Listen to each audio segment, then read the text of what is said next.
Bolehkah melakukan sholat jenazah lebih dari satu kali? Misalnya di rumah sekali, terus di masjid lagi gitu ya, sekali lagi.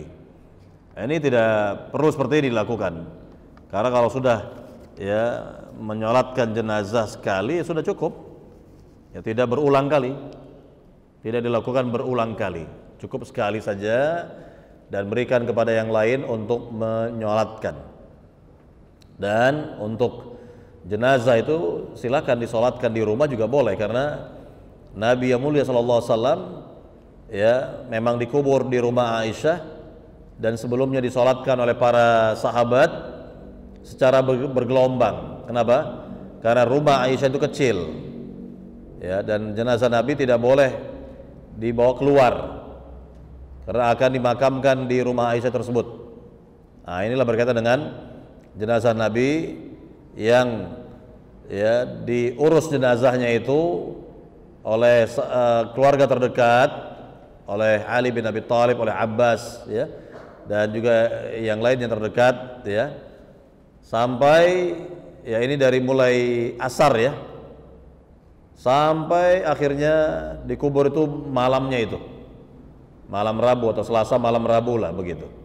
Nah itu baru bisa dikubur karena saking banyaknya sahabat, banyaknya para sahabat yang ingin menyolatkan jenazah Nabi, dan itu secara bergelombang ya, karena memang rumah Aisyah itu kecil ya, jadi tidak mungkin semuanya langsung bisa menyolatkannya. Dan tidak pula jenazah Nabi itu dibawa ke Masjid Nabawi, enggak ya.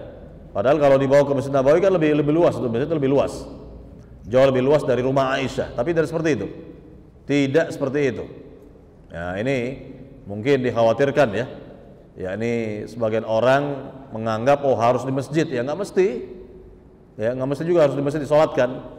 Misalnya ada lapangan, boleh silakan disolatkan di lapangan, disolatkan jenazah itu di lapangan misal, boleh, tidak ada masalah ya, tidak mesti di masjid, tidak harus di masjid. Nah itu fikihnya di situ ya, boleh di rumah atau boleh juga di masjid, memang boleh, atau di tanah lapang boleh juga menyolatkan jenazah di tanah lapang agar banyak umat Islam yang bisa ikut andil ya menyolatkan.